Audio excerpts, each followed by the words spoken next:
अर्नव एक छोटी दवा कंपनी में काम करता था।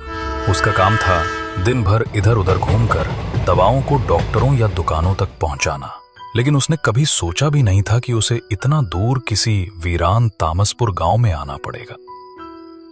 क्या मुसीबत है। सर ने कहा था स्टेशन से बाहर निकलते ही रिक्शा और टोटो मिल जाएगा, लेकिन यहाँ तो लगता है आदमी भी मिलना मुश्किल है। चलो देखते हैं, आगे जाकर कोई मिल जाए तो अच्छा ही होगा। अर्नव स्टेशन छोड़कर कच्ची सड़क पर आगे बढ़ा। सोचा किसी से रास्ता पूछ लेगा। चलते चलते वो एक चाय की दुकान पर पहुंचा। उफ, जान में जान आई। अरे ओ भाई साहब, जरा मदद करेंगे? मुझे ये पता चाहिए, मैं बहुत दूर से आया हूँ और यहाँ के रास्ते बिल्कुल भी नहीं जानता। चाय वाले ने अर्नव को सिर से लेकर पांव तक गौर से देखा और फिर बोला, कहाँ जाना है आपको? बताएंगे तो ही रास्ता बता सकूंगा ना। हाँ, ये जगह पर जाना है, देखिए एक बार। अर्नव दुकानदार को एक पर्चा देता है। ओह, आपको तामसपुर की तरफ जाना है, लेकिन आप बहुत देर कर चुके हैं। अब तो कोई रिक्शा ऑटो नहीं मिलेगा। यहाँ शाम 6 के बाद कुछ भी नहीं चलता और पैदल गए तो कम से कम 5 या 6 घंटे लगेंगे। यहाँ से तामसपुर बहुत दूर है। क्या 5 घंटे? इतनी दूर है तामसपुर? ये तो बड़ी मुसीबत में फंस गया मैं। अब क्या करूं मैं, कुछ समझ नहीं आ रहा। बड़े बाबू, आप एक काम कीजिए, मेरा घर यहीं पास में है।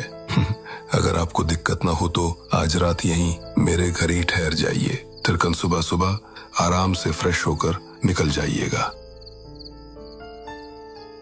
ना, असल में मुझे ये दवाइयाँ आज ही पहुंचानी है, वरना सर बहुत डांटेंगे। फिर भी आपका बहुत बहुत धन्यवाद।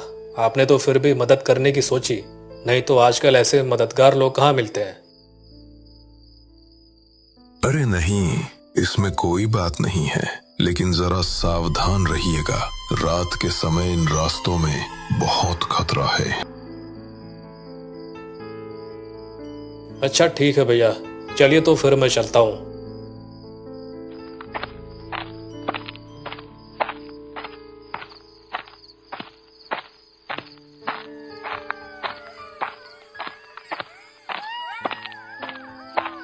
अर्नव थोड़ी दूरी चला ही था कि अचानक किसी तरह की एक खरखर सी आवाज आई और एक ऑटो जोर से पास में आकर रुकी।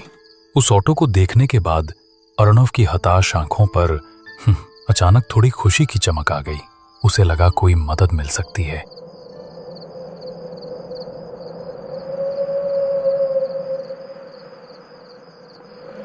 ए भाई, क्या हुआ? कहाँ जाना है बताओ? बैठ जाओ, मैं छोड़ देता हूँ। आपने आज मुझे बचा लिया। अगर आज आप ना आते तो पता नहीं मेरा क्या होता। किसी तरह अर्नव ऑटो में जा बैठा। ऑटो एक झटका खाकर तेजी से कच्चे रास्ते पर चलना शुरू किया।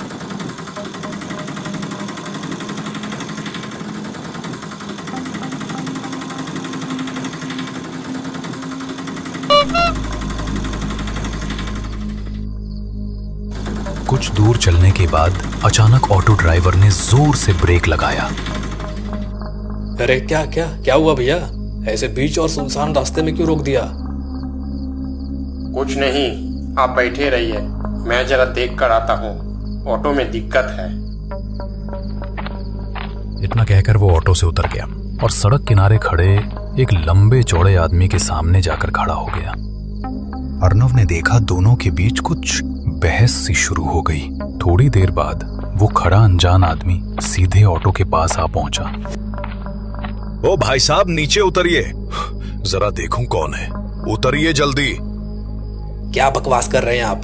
मैं क्यों नीचे उतरूं? और आप कौन है? इस तरह बीच रास्ते ऑटो रोककर गुंडागर्दी क्यों कर रहे हैं? बोलिए क्या बात है? ज्यादा बकवास करेंगे तो मैं पुलिस बुलाने पर मजबूर हो जाऊंगा। पुलिस बुलाने की जरूरत नहीं। मैं ही यहाँ के थाने का अधिकारी हूँ। अब नीचे आइए। अगर ये सच में पुलिस वाला है तो अचानक ऑटो क्यों रुकवाया? और मुझे उतरने को क्यों कह रहा है? बात कुछ समझ नहीं आ रहा। सर हुआ क्या है? आप अचानक ऑटो रुकवा कर ऐसे क्यों कर रहे हैं? वो सब ज्यादा जानने की जरूरत नहीं है, बस जितनी जल्दी हो सके यहां से निकल जाओ। ये जगह तुम्हारे लिए बिल्कुल भी अच्छी नहीं है। लेकिन सर। एक बार में सुनाई नहीं देता, मैंने जो कहा वही करो। इतना कहते ही वो गुस्से से ड्राइवर को भी डांटता है। और तू यहां से भाग जा, अभी निकल जा यहां से। अर्नव ने देखा ऑटो ड्राइवर ने ऑटो घुमा लिया। जाते जाते एक बार उसकी तरफ देखकर हल्की सी मुस्कुराहट दी और फिर वहां से तुरंत भाग गया।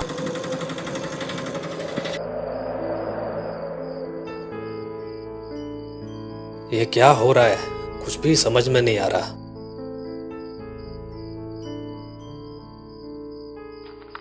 अब अर्नव के पास कोई रास्ता नहीं था। मजबूरी में वो पैदल चलने लगा। कदम दर कदम बढ़ाता हुआ अंधेरे रास्ते पर चलता रहा। दूर तक कुछ दिखाई नहीं दे रहा था। जिस दिशा में भी नजर जाती सिर्फ ताड़ और नारियल के पेड़ों की लंबी कतारें और गहरा सन्नाटा। कैसी मुसीबत में फंस गया हूं मैं। अब क्या होगा? आज रात को वहां जाने पर भी वापस आ ही नहीं पाऊंगा। धत क्यों आया मैं इधर?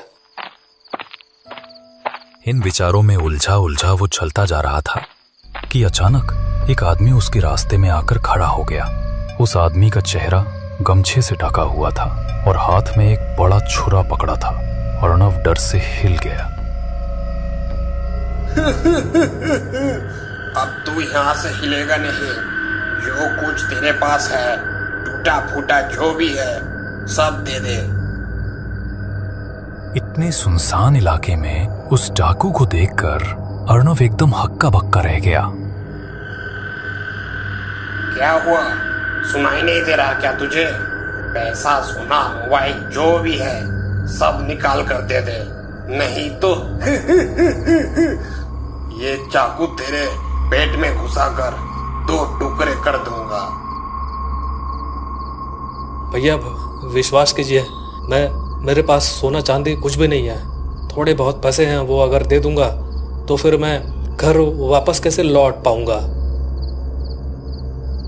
वो बैग के अंदर क्या है? हाँ, वो बैग, वो बैग चाहिए मुझे। तेरे पास जो भी है सब दे दे और जल्दी कर। इस बैग में सोना चांदी कुछ भी नहीं है। इस बैग में सिर्फ दवाइयां हैं और कुछ नहीं है इस बैग में। क्या रे, मेरे से चालाकी करेगा? रुक, तुझे बताता हूँ। वो बैग मुझे चाहिए। अगर दिया तो ठीक, वरना काट डालूंगा। ये बोलते ही वो डाकू चाकू लेकर अर्नव की तरफ बढ़ने लगा। अर्नव को अब और कोई रास्ता नहीं दिखा। उसने मौका देखकर ही भागना शुरू कर दिया। वो भागते भागते दूर जा निकला। हांफते हुए वो एक जगह पहुंचा और ठीक से देखा तो सामने एक पुराना कुटिया सा घर था, एकदम सुनसान। पर कुटिये के अंदर थोड़ी सी रोशनी भी जल रही थी, हल्की हल्की टिमटिमा रही थी। ऐसा लग रहा था जैसे उस कुटिया के अंदर कोई इंसान मौजूद था।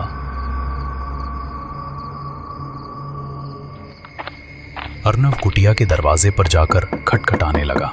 तभी एक आदमी दरवाजा खोलता है। अरे कौन है? इतनी रात में दरवाजा क्यों खटखटा रहे हो? क्या चाहिए तुम्हें?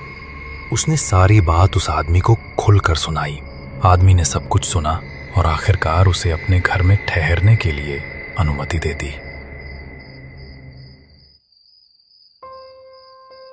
यहाँ पहली बार आ रहे हो क्या? असल में मैं यहाँ जरूरी काम से आया हूँ।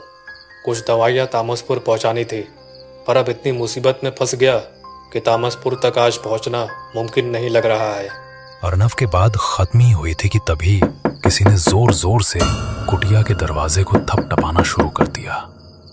अरे क्या हुआ? लगता है अब दरवाजा भी तोड़ दोगे क्या? कौन है बाहर? दरवाजा खोलकर अंदर आ जा। मैं इस लड़के को बहुत देर से पकड़ रखा हूँ। अर्नव ये सुनकर चौंक गया। ये क्या क्या कह रहे हैं आप? नहीं नहीं, आप बैठो, मेरा एक दोस्त आया है। पर देखो ये कितना शोर कर रहा है।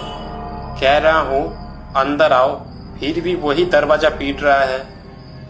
मतलब कुछ समझा नहीं। चलो रे, अब आजा। फिर जो अर्णव ने देखा उससे वो दंग रह गया। वही आदमी जो थोड़ी देर पहले उसके पीछे पड़ा हुआ था, दरवाजा खोलकर हवा की तरह कमरे में आ गया। क्या पहचाना मुझे? आप तो वही हैं। हाँ, मैं वही ऑटो चालक हूँ। ये क्या कह रहे हैं आप? अचानक ऑटो चालक और वो दूसरा आदमी दोनों अर्णव के सामने खड़े हो गए। धीरे धीरे उनका शरीर बदलकर एक भयानक रूप ले लेने लगा। अर्णव को अब समझ आ गया कि ये असली में क्या है। फिर अर्णव ने देखा किसी ने उसके हाथ पीछे से बांध दिए हैं और पैरों को कसकर रस्सियों से बांध दिया गया है। उसकी नजर कमरे के एक कोने पर गई। वहां टेबल जैसा कुछ रखा था, उस पर एक मानव कंकाल पड़ा हुआ था। चारों तरफ मिट्टी पर कई हड्डियों के टुकड़े बिखरे हुए थे। अब अर्णव की छाती जैसे ठंडी पड़ गई। अर्णव एक पल के लिए सोच लिया कि अब वो जिंदा नहीं बच पाएगा। डर से उसका पूरा शरीर अकड़ गया, मानो बर्फ जैसा जम रहा हो। अब कौन बचाएगा तुझे? आज ही तुझे मारकर तेरे शरीर को बेच देंगे। इतना जवान लड़का, अंदर का अंग भी काफी बेहतरीन होगा। पर उससे पहले वो बैग। हाँ, उस बैग के भीतर बहुत सारा सोना पैसा है। ये क्या कह रहे हो तुम? मुझे छोड़ दो, मुझे यहाँ से जाने दो। मैं तुम लोगों को कोई नुकसान नहीं पहुँचा रहा। तब भी तुम लोग चुप। अगर तू चुपचाप वो बैग हमें दे देता तो तुझे ये सब देखने नहीं पड़ता। अब कोई भी तुझे बचा नहीं पाएगा। भयानक प्राणियों ने धीरे धीरे उसकी ओर बढ़ना शुरू किया। आज अर्णव का अंतिम घड़ी जैसा लग रहा था। पर तभी अचानक कोई आया और जो रस्सियां बंधी थीं वे खुल गईं और किसी अज्ञात शक्ति या किसी ने जोर से उन दोनों को धक्का मारकर गिरा दिया।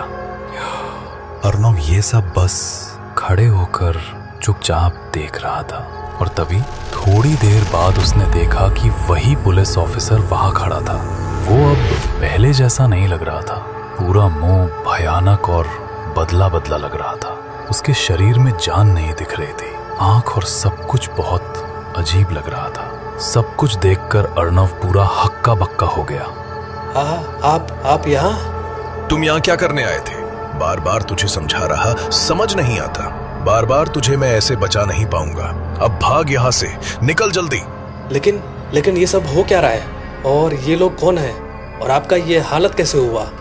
अरे बेवकूफ, अब बहुत बकवास कर रहा है तू। अभी ज्यादा बात करने का समय नहीं है। चुप रहो और निकलो यहाँ से, वरना ये लोग हमला कर देंगे। तब मैं कुछ नहीं कर पाऊंगा। तुम भागो, अभी भागो। अर्णव बिना देरी किए मौका देखकर बाहर निकला। वो सिर पटकता हुआ, सांस फूलाते हुए सीधा स्टेशन की तरफ दौड़ा।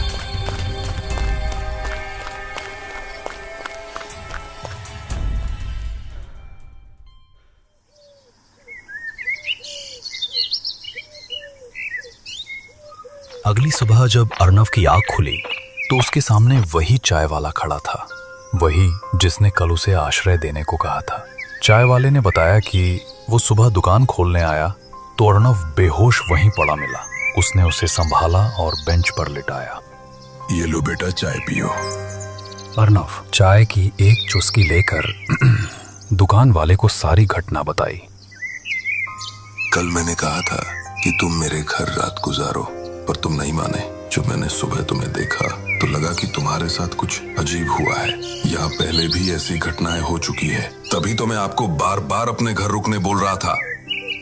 अर्णव मन ही मन सोचने लगा, काश वो इस दुकानदार की बात कल सुन लेता तो वो इतनी बड़ी मुसीबत में नहीं फंसता। ओह, वो लोग कौन थे और मेरे साथ ही उन्होंने ऐसा क्यों किया, जबकि मैं इस गांव का हूं भी नहीं। आज से 10 साल पहले इस गांव में 2 आदमी थे जो भीषण अपराध करते थे। वे लोगों को अगवा कर लेते, उनकी सारी चीजें छीन लेते और फिर उनकी हत्या करके अंग भाग अलग कर देते और बाजार में बेच देते थे। पुलिस ने कई बार कोशिश की पर पकड़ ना पा सकी। फिर एक ईमानदार पुलिस अधिकारी यहाँ आए और उन्हें पकड़ने निकले, पर एक दिन उन्हीं के हाथों वो अधिकारी भी मारा गया। और बाद में सुनने मिला कि जिस जगह वो दोनों चोर छुपते थे वहां आग लग गई और कहा गया कि दोनों वहीं जिंदा जल रहे। अब अर्णव धीरे धीरे सब समझ गया। शायद वो उसी पुराने आतंक का सामना कर चुका था। शायद वे भयानक चेहरे उन्हीं अपराधियों से जुड़े किसी बदले हुए कायदे या किसी अंधेरी शख्सियत के रूप थे। तो क्या कल रात जिस झोपड़ी में मैं फंसा था वो उन्हीं चोरों का ठिकाना था, और जिसने मुझे उन राक्षसों से बचाया था, क्या वो वही पुलिस अफसर की आत्मा थी? हाँ बेटा, आपने बिल्कुल सही समझा। जब से वे दोनों उस आग में मरे तब से गांव में इस तरह की भूतिया घटनाएं शुरू हो गईं। वे अब भी किसी अकेले इंसान को छोड़ते नहीं, मगर हर बार किसी न किसी रूप में कोई एक शक्ति आती है और निर्दोष को बचा लेती है। लोग मानते हैं कि वो आत्मा उस ईमानदार पुलिस अधिकारी की होती है। अपनी मौत के बाद भी यहाँ डटे हुए हैं और आज भी अपने कर्तव्य निभा रहे हैं। अर्णव ये सब सुनकर एकदम सिहर उठा। उसके लिए ये यकीन करना मुश्किल था कि वो जीवित बच गया। अगर वो पुलिस अफसर की आत्मा ना होती तो शायद आज की सुबह का सूरज वो कभी ना देख पाता। स्टेशन से ट्रेन की सीटी की गूंज सुनाई दी। ट्रेन प्लेटफॉर्म पर आकर रुकी। अर्णव ने राहत की सांस ली और अपने औषधि के बक्से को संभालते हुए कदम आगे बढ़ा दिया। तो दोस्तों, इस तरह खत्म होती है आज की सच्ची और भयानक कथा। आपको ये कहानी कैसी लगी जरूर बताइएगा। अगर पसंद आई हो तो एक लाइक दीजिए, और अगर आप हमारे चैनल पर नए हैं तो सब्सक्राइब करना मत भूलिए। और हाँ, जितना हो सके इस कहानी को अपने दोस्तों के साथ शेयर कीजिए।